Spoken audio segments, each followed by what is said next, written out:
because there's some kids in. Kids? Yeah. Gonna sing a little bedtime story.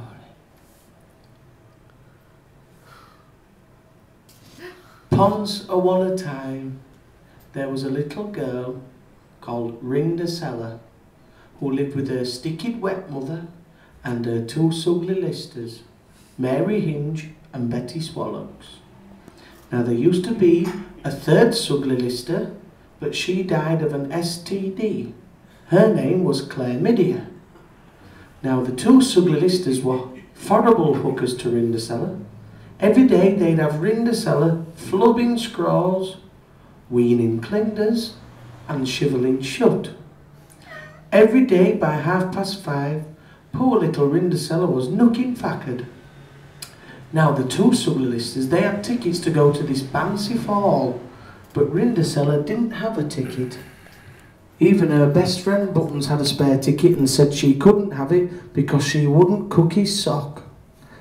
Later that night, Rinda Cellar was all alone crying, "I want to go to the booking fall," when all of a sudden there was a mighty loud great big booking fang, and Cinderella writ herself.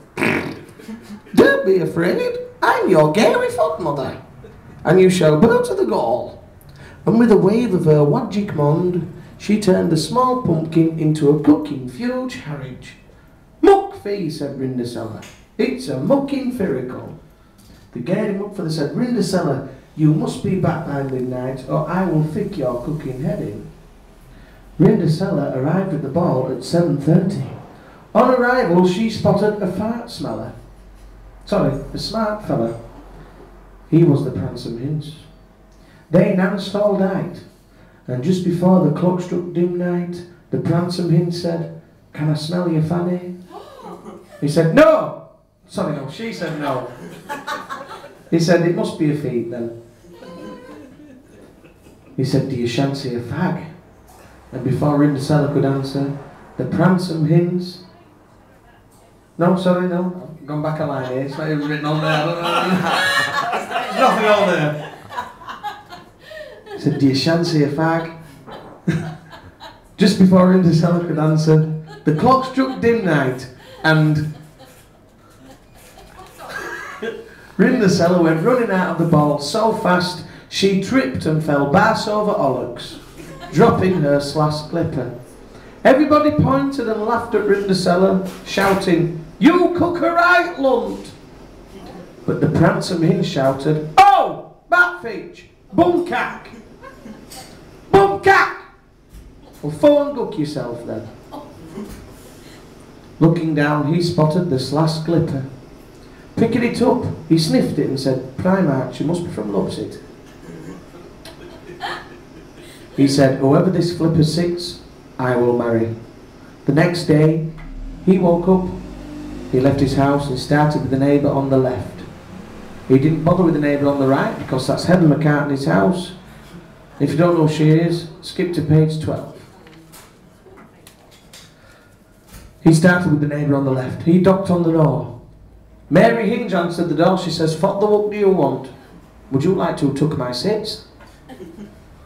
He says, "For I duck, I've come to try this slash clipper on your foot. If it fits, I will book your friends out and we will be married." Mary Hinge put her foot into the slash clipper and it fitted it. And the Pransome Hince said, "Thank thuck for that." Over in the corner he spotted Betty Swallocks. She was blicking her feen.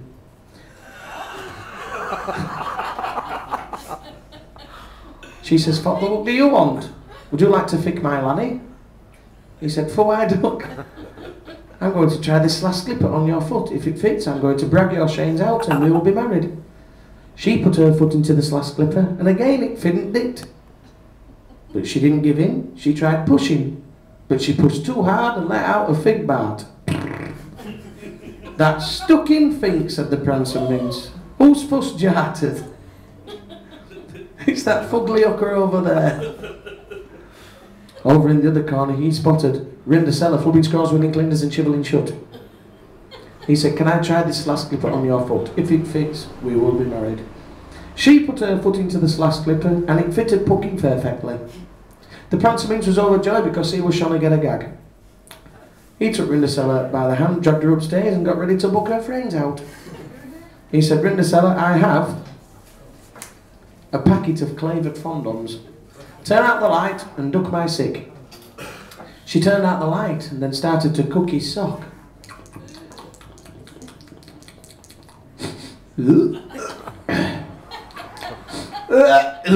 She said, I don't like that flavour. Is it cheese and onion? He said, no, I haven't put one on yet. Then he started to make sweet passionate love to her in the cellar.